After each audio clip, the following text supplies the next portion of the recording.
निमतलाई पाण्याच्या टाक्यात घाण, ग्रामस्थांच्या आरोग्याला धोका, दोषींचा शोध सुरू. निमतलाई येथील जिल्हा परिषद शाळेसमोरील सार्वजनिक पाण्याच्या टाक्याबाबत गंभीर प्रकार समोर आलाय. या टाक्यातील पाण्याचा वापर गावातील नागरिक तसेच जनावरे पिण्यासाठी करतात. काही नागरिक या ठिकाणी अंघोळीसाठी येतात, त्यामुळे ही पाण्याची टाकी गावासाठी अत्यंत महत्त्वाची मानली जाते.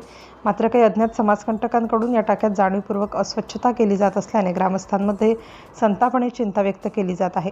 मिळालेल्या माहितीनुसार रात्रीच्या वेळी काही अज्ञात व्यक्ती पाण्याच्या टाक्यातच शौच करीत असल्याचे वारंवार आढळून आले आहे. विशेष म्हणजे टाक्याजवळ मोकळी जागा उपलब्ध असतानाही हा प्रकार केला जातो. त्यामुळे हा प्रकार मुद्दाम ग्रामपंचायत प्रशासनाला त्रास देण्यासाठी केला जात असल्याचा संशय व्यक्त होत आहे.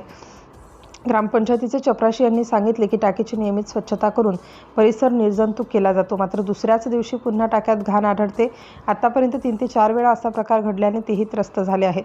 कोण आणि कधी हा प्रकार करतो हे समजत नसल्याने अडचणी वाढल्या आहेत, अशी भावना त्यांनी व्यक्त केली. या घटनेमुळे ग्रामपंचायत सदस्य, शाळा व्यवस्थापन आणि ग्रामस्थ चिंतेत आहेत. दूषित पाण्यामुळे नागरिकांच्या आरोग्यावर परिणाम होण्याची भीती व्यक्त केली जात आहे. दोषी व्यक्तींचा शोध घेऊन त्यांच्यावर कठोर कारवाई करण्याची मागणी ग्रामस्थांकडून होत आहे.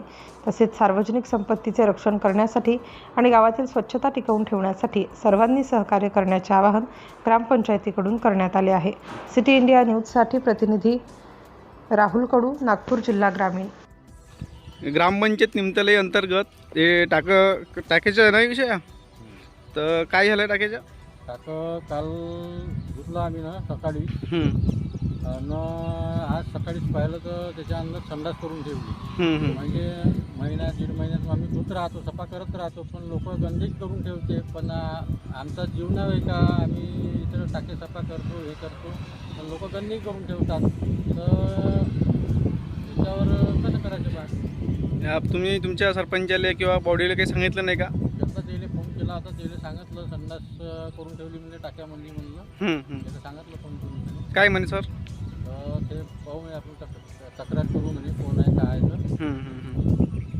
अच्छा, तुम्हाला नेहमीप्रमाणे तकलीफ देते का तुम्हाला? नेहमीप्रमाणे म्हणजे तुमच्याच मागा लागलेले आहे का? नेहमीप्रमाणे गावाला आम्हाला परेशान करायचे, टाकणं नुसतं हे नाही, पण नुसतं गंदगी करून ठेवते, हे करून ठेवते, ते नाही दिसते. अच्छा, ठीक आहे.